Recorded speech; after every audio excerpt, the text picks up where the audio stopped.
Thank you for listening to Depictions Media Radio.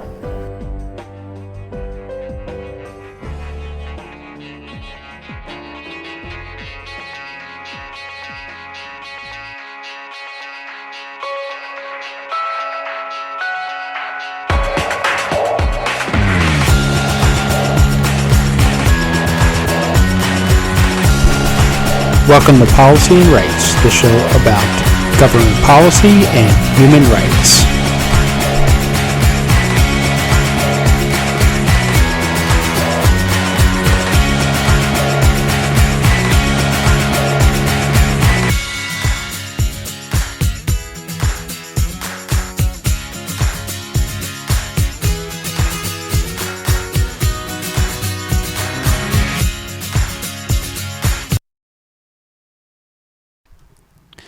Welcome back to Policy and Rights here on Depictions Media Radio. And this next report, we're going to be hearing from the United Nations. There's going to be a few details from Antonio and Guterres, and also from the press media floor about issues. And in some other news, to end the AIDS and beat COVID-19, stop the pandemics of the future, the world needs to ensure global access to life-saving health technologies. The UN chief has told a meeting of the General Assembly and to review the process of how medications and things are distributed around the world to help ensure that pandemics are curbed and kept to a minimum. In Myanmar, death sentences are still a threat.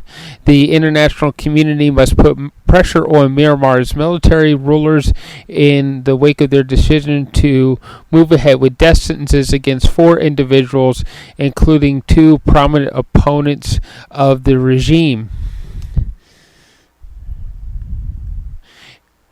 Death sentences in general should be reviewed, and probably there should be a global ban on death sentences in general. This would include even the some of the most violent offenders, because there's still countries around the world that still hold a death sentence. Myanmar is attempting to use the death sentence to eliminate political opponents, but even still, it says something about our human society that we would still put people to death in our modern age.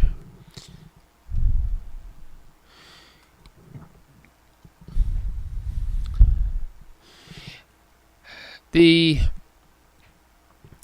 UN Sexual and Reproductive Health Agency announced on Monday winners of the 2020 UN Population Award, with an individual prize going to a youth trailblazing parliamentarian from Namibia, while the institutional award went to the Indonesian National Population and Family Planning Board.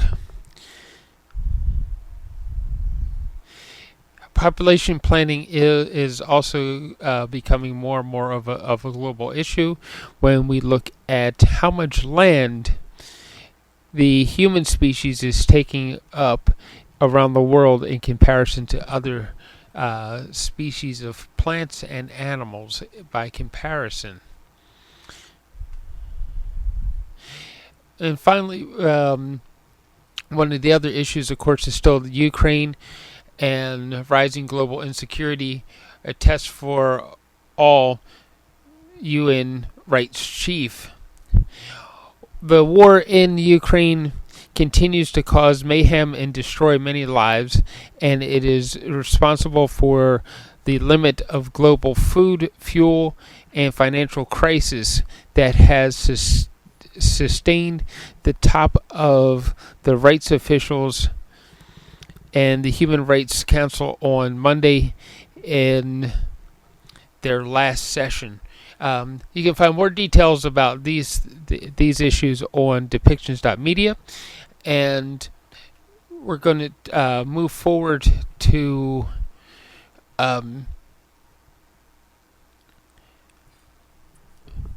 the press briefing for the 13th of June 2020 on the UN floor, which case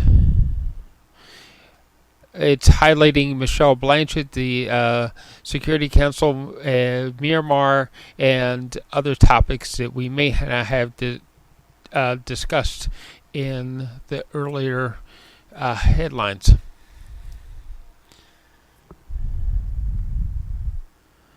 So let's move on to the clips from the United Nations.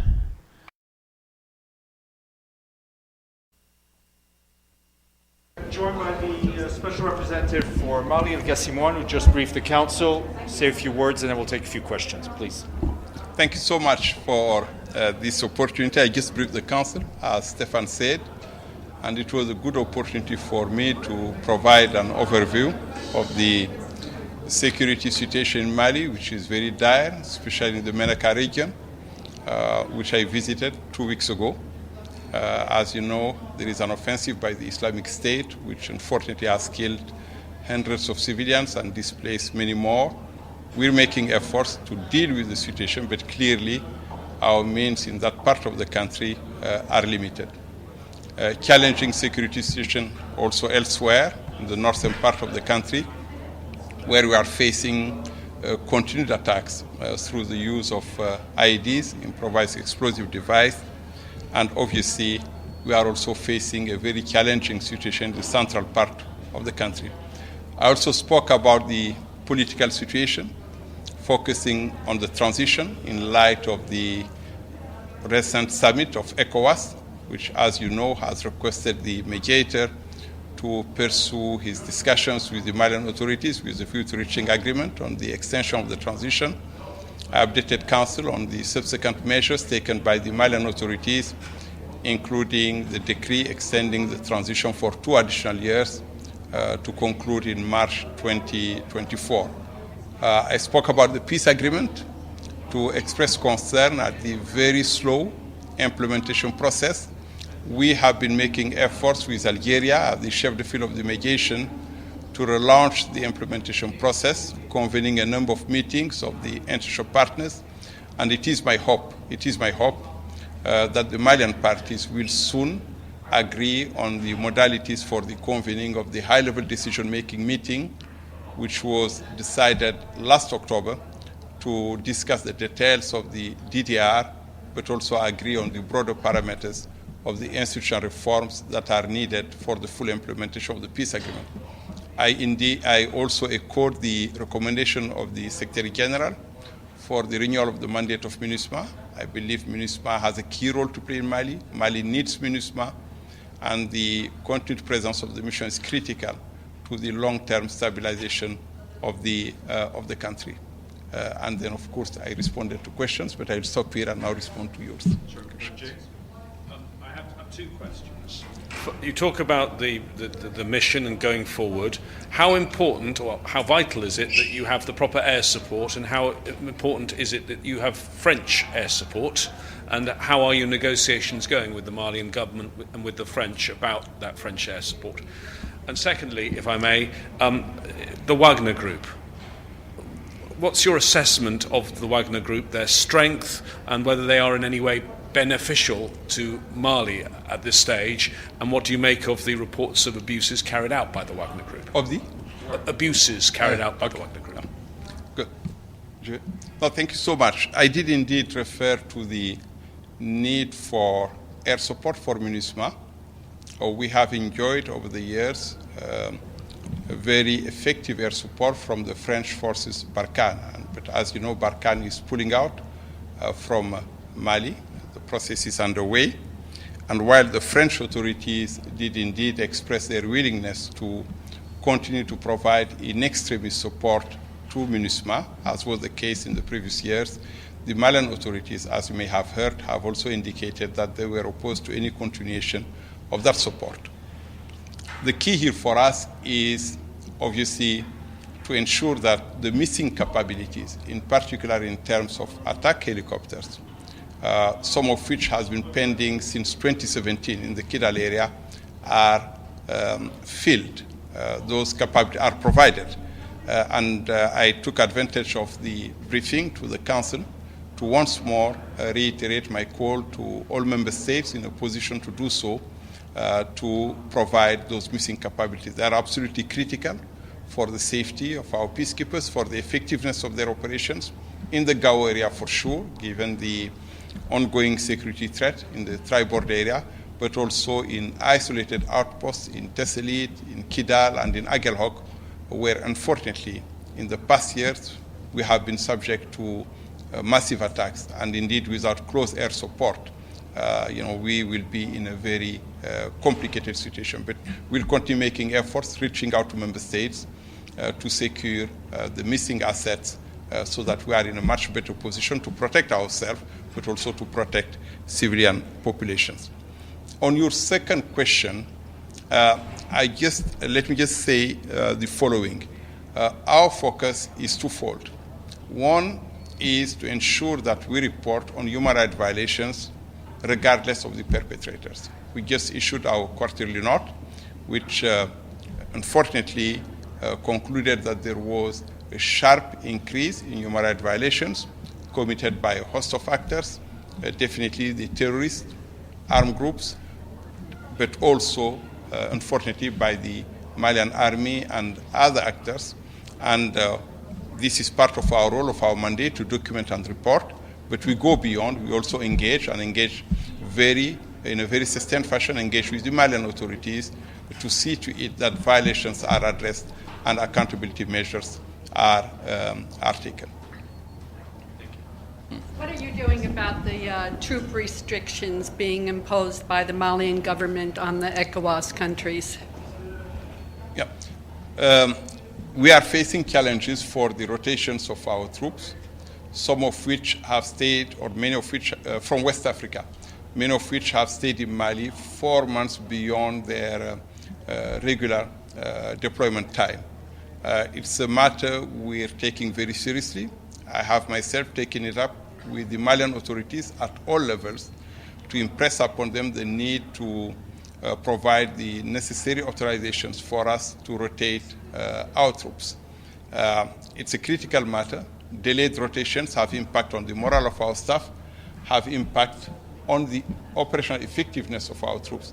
I would like to say that since my arrival here in New York, I did consult with many members of council, and as you may have seen also during the open debate, many members of the council have expressed support to MINUSMA and impressed upon the Malian authorities to indeed provide the authorizations we need for the rotation of our troop contributing and police contributing countries from West Africa. Jennifer? Thank you. You can just take off your mask. Yeah. Sure. What did you make of what you heard during the debate in the council about the different perspectives on MINUSMA and its renewal? What do you think will come out? What did you think of the differing views that you heard within the council when they were talking about renewing MINUSMA and about what needs to happen? What did you take away from today's meeting? Well, in any discussion, obviously, especially in the context of Mali, I think no one would be surprised to hear differences among members of the council, but my takeaway was the strong support to MINUSMA. All those who spoke in favor of the renewal of the mandate of MINUSMA, spoke in support of the peacekeepers, spoke about their appreciation of the work being done on the ground under very challenging conditions. And I believe this is, for me, my key takeaway, and I look forward to a resolution of the Council, renewing the mandate of the mission and expressing strong support to the continuation of its work in support of Mali and its people. Thank you very much. Can I ask one more question? The foreign minister, Abdoulaye Diop, said after he spoke, he came out and said that the embargo by ECOWAS is the reason for the restrictions on the troop rotations. What do you say to that? As I indicated, of course, those troops from the countries of the region are deployed in Mali under the UN, not by ECOWAS, and we do have agreements with Mali, which clearly states what the commitments of Mali are, and we will continue engaging the Malian authorities to ensure that they comply with the commitments they have made and allow us to rotate our troops. Thank you very much. Thank you. Thank you. Merci beaucoup.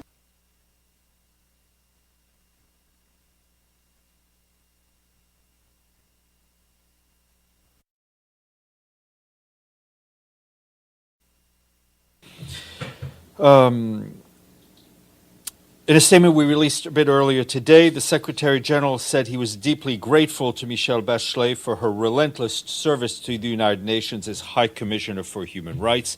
This, of course, follows her announcement that she would not be seeking a second term. From her earliest days in Chile, with enormous personal sacrifice, she has been on the front lines of the human rights struggle all her life. In all she has done, Michelle Bachelet lives and breathes human rights. She has moved the needle in an extremely challenging political context, and she has made profound difference for people around the globe. The Secretary General said she continues to have his full support. Mr. Guterres will always value her wisdom, strong voice, and success in ensuring that human rights underpin the actions of the United Nations. Thank you. And in just a few minutes, we expect the head of our peacekeeping mission in Mali, El-Ghassim Wane, to speak to you at the Security Council stakeout. That'll probably be around 12:45 to 1 o'clock. We will let you know. In his remarks to council members this morning, Mr. Wane reiterated the mission's commitment to continue its efforts to support a consensual way out of the current crisis in Mali. And his remarks were shared with you. Noeleen Heyzer, the special envoy for Myanmar, today briefed the General Assembly by video conference. She said the political crisis unleashed on February 1st of 2021 has opened new front lines that had long been at peace. Today, she warned more than 14 million people, or 1/4 of the entire population of Myanmar, urgently require humanitarian assistance. This crisis has resulted in collapsing state institutions, significantly disrupting critical social and economic infrastructure such as health, education, banking, finance, food security, and employment, while increasing the criminality and illicit activities. Ms. Heyzer said the number of people living in poverty has doubled in the last 5 years to encompass half of the population of Myanmar. Armed conflict has now become the norm, she said, and distrust among stakeholders is only deepened. But on a more positive note, she said, although the situation remains fragile, there's been a gradual improvement of intercommunal relationships and economic social integration of Rohingya in Rakhine State. Turning to Yemen, our resident coordinator and humanitarian coordinator, David Gressley, announced today that the launch of a social media campaign to raise the necessary funds to start the emergency operation to transfer the oil from the FSO Safar to a safe and temporary vessel. Following the Saudi Arabia's announcement of a $10 million pledge on June 12th and the U.S.'s announcement that it is working towards $10 million contribution, we now have 3/4 of the $80 million required to start the emergency phase of the operation. Meanwhile, on the political end, the Special Envoy for Yemen, Hans Grunberg, visited Sana'a last week to discuss, among other issues, the proposal for a phased reopening of key roads in Taiz and other governorates. Mr. Grunberg is expecting an imminent response from Sana'a on the proposal that the UN has submitted. The UN proposal takes into consideration various concerns expressed by both sides during discussions that started in the Jordanian capital Amman last month. As all elements of the truce, the opening of the road is a measure to alleviate the suffering of Yemenis, as well as bring about some sense of normalization and facilitate freedom of movement for Yemeni civilians. Mr. Grunberg remains committed to working with the parties to implement all elements of the truce to continue delivering its tangible benefits to Yemeni women, men, and children, as well as engaging on next steps to consolidate the opportunities provided by the truce to put Yemen on a path to peace. And from Ukraine, we and our humanitarian partners are extremely alarmed over reports of intense fighting in Severodonetsk and surrounding areas, which is severely impacting men, women, and children who remain in the area. According to our partners, the shelling and clashes have led to civilian casualties, with damage to dozens of homes and critical infrastructure, including water and power systems. We do know that thousands of people still in Severodonetsk, including hundreds who are sheltering in the bunkers of the Azot plant, as we are informed by our partners on the ground. People there have no access to pipe water or electricity, and many told our humanitarian colleagues that they have nowhere to go. In addition, some 30,000 people are believed to be in neighboring Lysychansk and surrounding villages, which are also enduring constant shelling and bombardment and clashes. And our humanitarian partners also tell us that the situation is also of great concern in non-government controlled areas of the Donetsk Oblast, these where daily shellings and bombardments have led to civilian casualties. Areas very close to UN facilities have been affected by the fighting. This morning, for example, a market and an apartment building were hit in Donetsk when a shell landed in populated areas in the center of the city, 50 meters from the UN compound. Insecurity and bureaucratic obstacles have prevented us from providing life-saving assistance in those regions. The last time we sent a convoy with supplies to Severodonetsk was on April 5th, carrying supplies to more than 17,000 people. In Donetsk, we, along with our humanitarian partners, have engaged on several occasions with the parties to facilitate our access and make sure we would send much-needed relief items, but we have not been able to succeed. We again stress that all our partners to the conflict must respect international humanitarian law and protect civilians. It is imperative that all violations against civilians cease immediately, and that people caught up in areas of heavy fighting are allowed to leave safely in the direction of their choosing. Parties to the conflict must also allow and facilitate rapid and unimpeded passage of humanitarian relief so we can make sure people impacted by nearly 3 months of war can receive the support they so desperately need. Turning to Syria, yesterday a UN interagency cross-line convoy crossed from Aleppo to Sarmada in the country's northwest. 14 trucks carrying food, medicine, and other supplies for 43,000 people. This is the 5th cross-line convoy that was allowed in line with the UN Interagency Operation Plan and also with Security Council Resolution 2585. Humanitarian conditions are deteriorating in the Northwest due to the continued fighting in a deepening economic crisis. More than 4 million people in the area rely on aid to meet their most basic needs. And 80% of those people are women and children. While the cross-line operations are critical, they cannot replace the massive UN cross-border operation, which reached 2.4 million Syrians every month with vital aid, including food and vaccines. And from northern Ethiopia, we, along with our partners, are continuing to provide humanitarian aid across Tigray, Afar, and Amhara. Our humanitarian colleagues tell us that food distribution is ongoing, with more than 900,000 people have been reached since June 1st. Between April, when aid was delivered by road convoys, Between April, when aid delivery by road convoys resumed, and last week, more than 65,000 metric tons of food aid were delivered to Tigray, but more assistance is needed to meet all of the needs of the people. Currently, just over 1/3 of people targeted have received food aid in the current round of distribution, which began in October. Fuel supplies also continue to be limited and are impacting food, our ability to get food to people who need it. While food is the largest share of aid going into Tigray, other supplies such as water, sanitation, shelter, and nutrition have also been getting into Tigray, both through air and road. Humanitarian needs are also extremely high in the Afar and Amhara regions. In Amhara, more than 10 million people have received food assistance since late December, more than 992,000 people since late February in Afar. Our humanitarian colleagues tell us that some areas near the border between Amhara and Tigray remained hard to reach for aid workers. Earlier this month, partners were able to carry out an assessment of needs in this area for the first time since December. We continue to call for unfettered access for aid workers to reach all men, women, and children in needs across northern Ethiopia. And staying in the same region, in Kenya, our humanitarian colleagues say the devastating drought affecting the Horn of Africa has caused severe food insecurity and malnutrition in many parts of the country. There are now 4.1 million people in Kenya facing crisis or emergency level food insecurity, up from 3.5 million just a few months ago. Malnutrition is also increasing at an alarming rate. At least 942,000 children under the age of 5 and some 134,000 pregnant or lactating women urgently need treatment.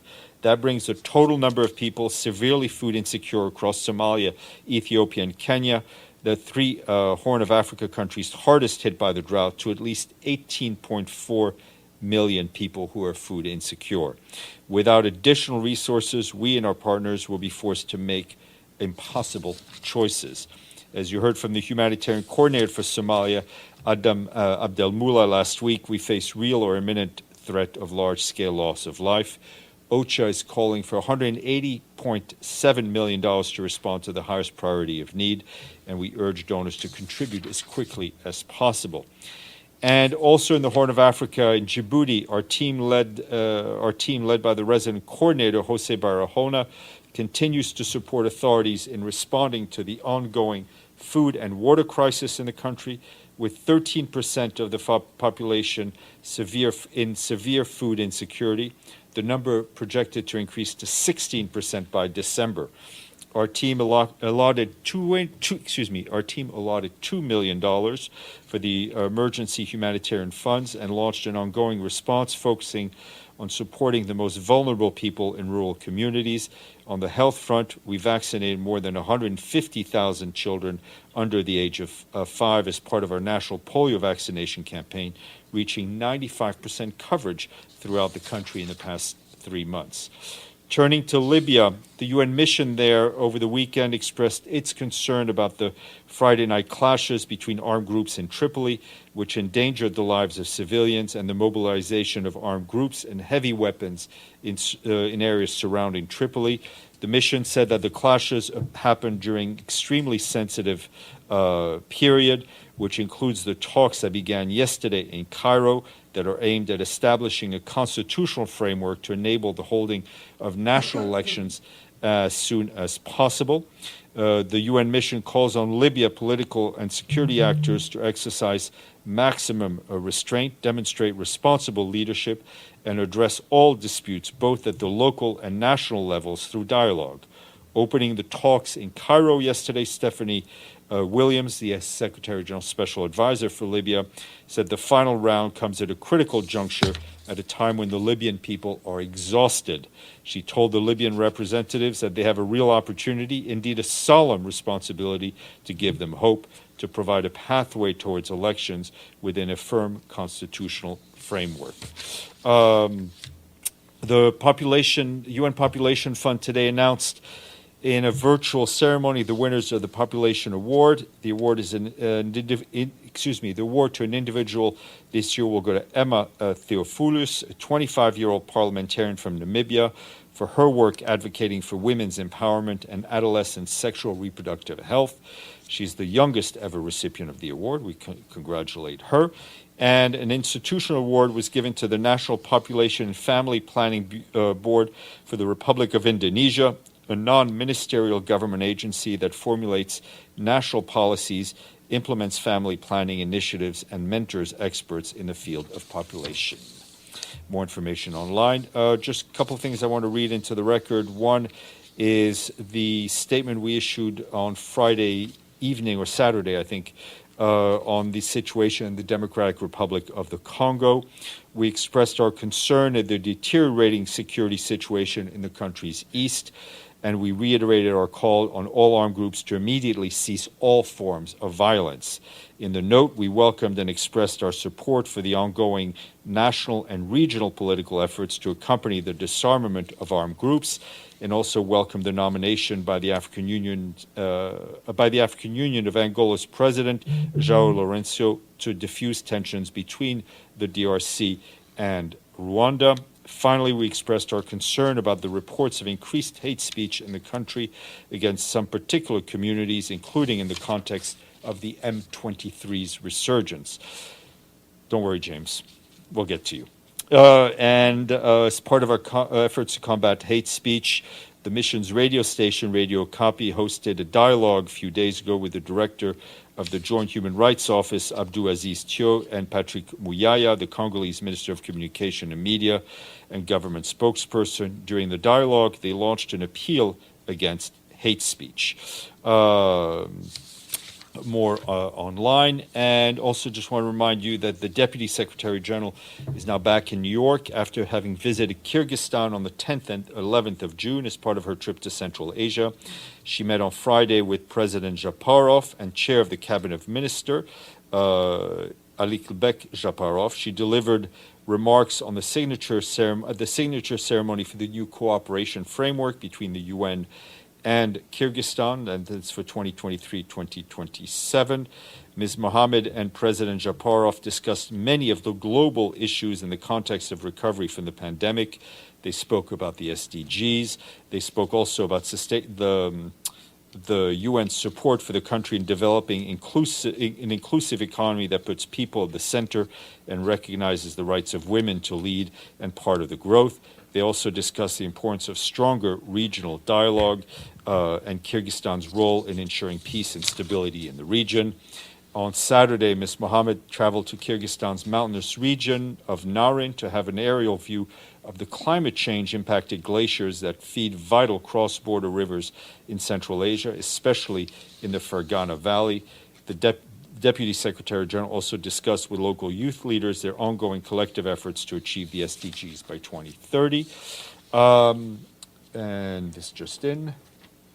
Okay, and also I was asked about, I think over the weekend, about issues regarding the airport in Damascus, and I can tell you the Secretary General is concerned about the reported strikes on Damascus International Airport on June 10th, which resulted in damage to runways and airport closure. The Secretary General reminds all concerned that directing attacks against civilians and civilian infrastructure is strictly prohibited under international humanitarian law. He's troubled by what appears to be an escalation of violent actions and hostile rhetoric across the region in recent weeks, and cautions that the risk of miscalculation could lead to a broader conflict in an already volatile region. He calls on all concerned to exercise utmost restraint and avoid further escalation. The Secretary General further reiterates our readiness to assist member states in resolving their differences through dialogue, and he stands ready to exert his good offices in that regard. Today is the International Day of Albinism Awareness. This year's theme is United in Making Our Voices Heard. The aim is to encourage and celebrate unity among groups of persons with albinism and amplify their voices and visibility across all areas of life. Tomorrow, my guest will be Afsan Khan, UNICEF's Regional Director for Europe and Central Asia. She'll provide an update on how children are being impacted by the war in Ukraine. She's just returned from a mission there last week. And also tomorrow at 11 a.m., there'll be a hybrid briefing here on the Convention of the Rights of Persons with Disability.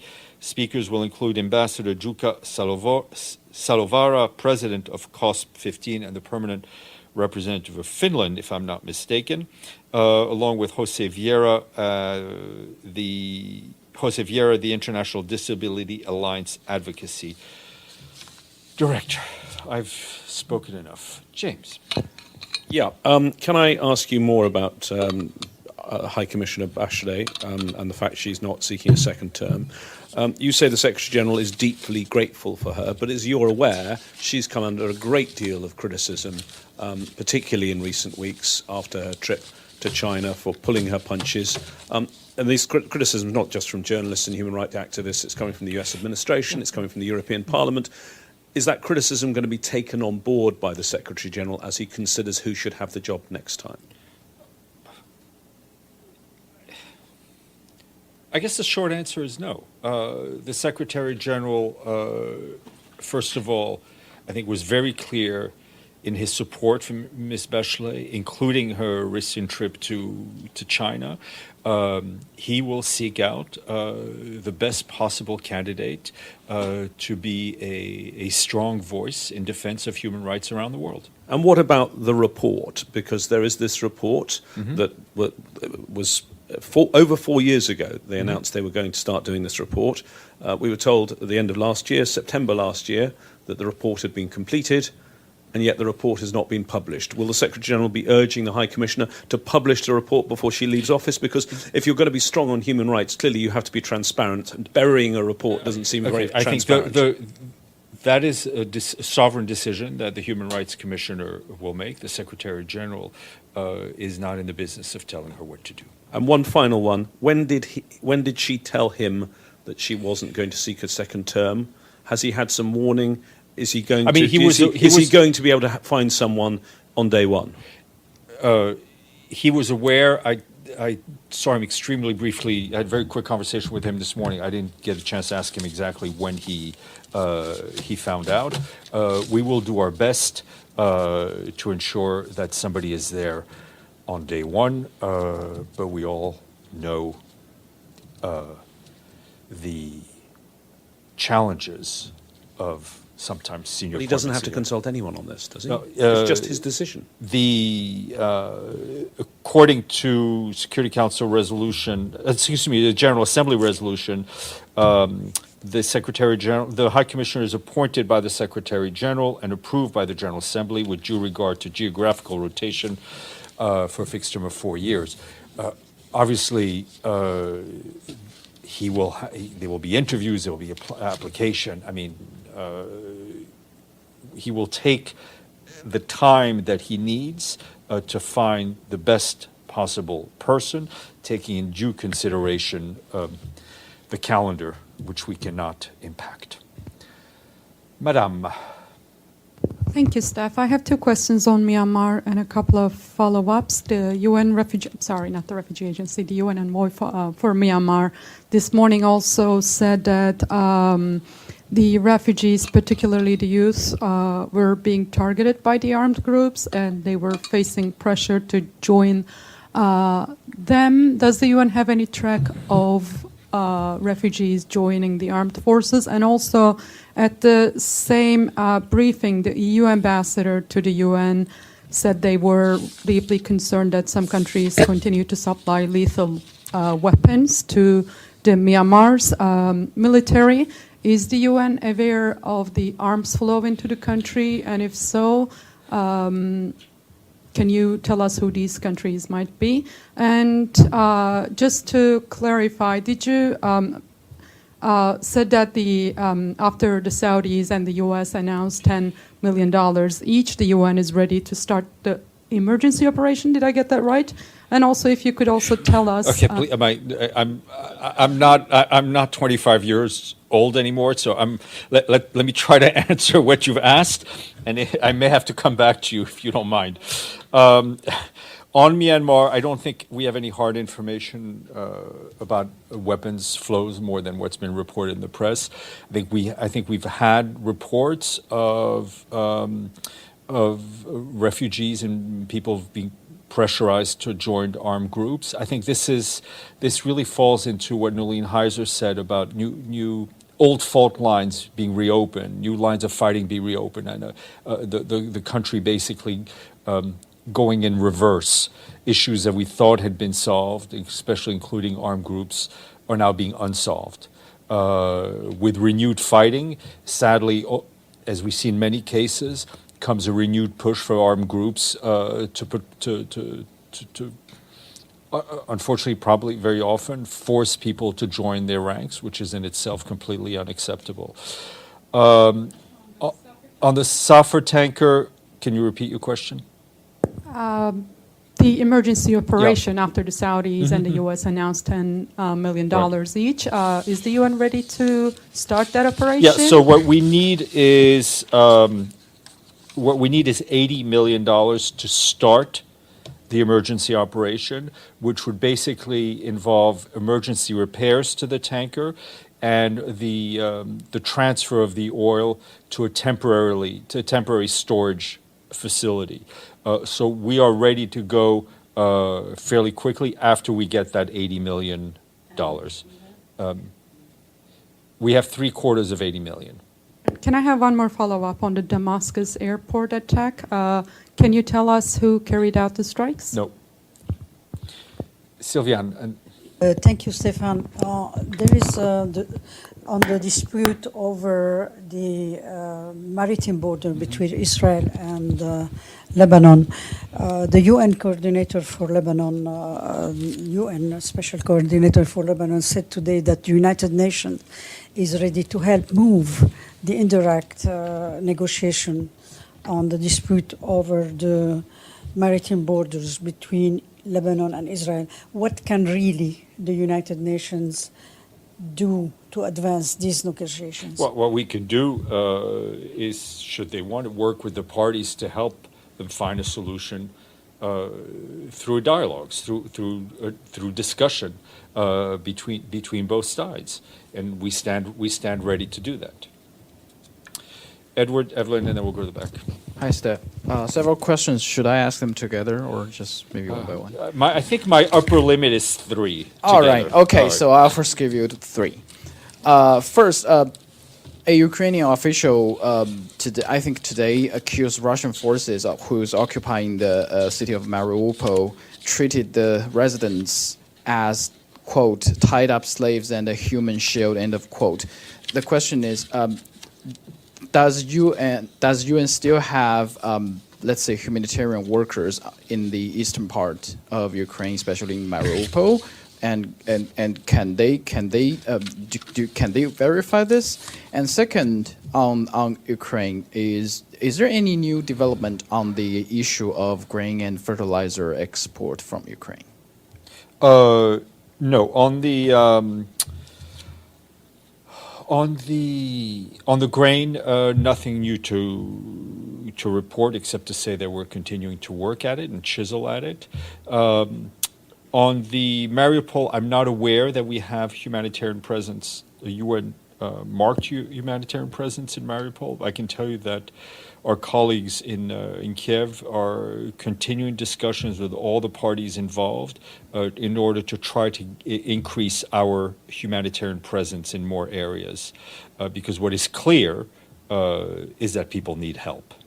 And second, on UK and Rwanda, tomorrow there will be the first batch of 31, I think, asylum seekers and immigrations. They will take the flight to be transported to Rwanda, according to an agreement between the government of UK and Rwanda.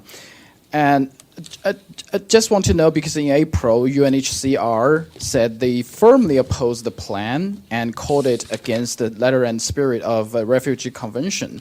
So it's June, and tomorrow it will be the first batch. Is there any changing of the position from, well, first from UNHCR and second from the Secretary General? What is his position? Thank you. No, there's no change from UNHCR to, I think, their very clear opposition to their scheme. They put out, I think, a statement late last week as the latest court appeal was ongoing.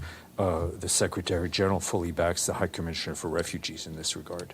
And the one last question, it's actually a follow-up on Syria. You mentioned about the cross-border humanitarian assistance. Next month there would be an extension. There would be an extension resolution vote, I guess, in the Security Council. First, are there any plans to expand the cross-line humanitarian assistance? And second, if there's a vote about the cross-border humanitarian assistance, would it? How to ask this question? Would it be important to have the border Yes. cross-border? The short answer is yes. The cross border access point, it remains critical to our ability to deliver humanitarian aid to those Syrian men and women who need it in those areas. Obviously, more crossing points are better. We've always been very clear about that. We will, of course, also continue the cross-line operations, which are also extremely important. Any plans for that? I mean, sorry? Do you know, are there any plans for more border? Well, I think that will be up to the member states in the resolution. Evelyn. Thank you, Steph. Excuse me. A couple quick questions. On the UK shipping migrants to Rwanda, is there any way to stop the UK? Does anyone have any? Well, I mean, that's really a question for UNHCR. I mean, I don't know if I can't answer that question. All right, and secondly, we do note that it is going through some sort of judicial process. Where in the UK? That's what I know from reading the news. Because they're no longer on the European Council. Anyway, on Yemen. You were asked this once before, but you know the Washington Post had a lengthy investigation of Saudi airstrikes on Yemen, and we wondered if they had stopped, or are they still threatened, or what has happened there? Well, we've had, as you know, we've had a 2 months truce, which was extended. Yes. Which was extended for another 2 months. We've seen we've had no reports of airstrikes, no reports of cross-border attacks. All of it is good news, and Mr. Grunberg is working, I think, very diligently to try to build on this success, on this step in the right direction, for the sake of people of Yemen. Yes, sir. Yes, thank you. Also on Yemen, on the Safir tanker, if the $80 million were to be fully funded, are we confident that the Houthis will actually allow access to the FSO? Like, where are we in terms of the negotiations? I mean, we have agreements with all the relevant parties. Obviously, in Yemen, as everywhere else around the world, we take things one day at a time. But our understanding is that yes, we will have the access to the ship, which is critical for us in order to avoid what we fear would be an ecological disaster. And also on Syria, do we know where the 5 trucks, which areas they're intended for? The cross-border, we can give you a bit more details from our OCHA colleagues. Okay, and I also wanted to ask you, how satisfied is the Secretary General about the cross-line operations these days? It has come under a lot of criticism that aid sometimes is being diverted, it's not really reaching the areas it's supposed to reach, and all those criticism. Does he still believe it's going in a transparent and principled way? It is going in as best as it could be, given all of the circumstances. Cross-line and cross-border aid deliveries remain critical for those men, women, and children that desperately need it.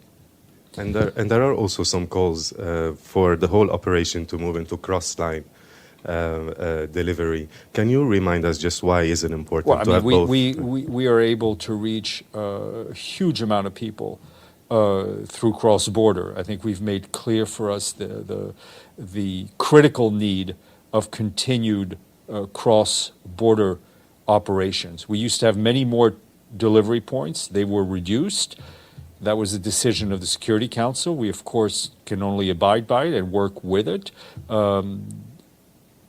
But we continue to believe that these cross-border deliveries are critical for the health and survival of so many Syrian men, women, and children. Okay, Paulina, you are up, and I think as soon as Paulina is done, we will bring Mr. Wane out to the stakeout.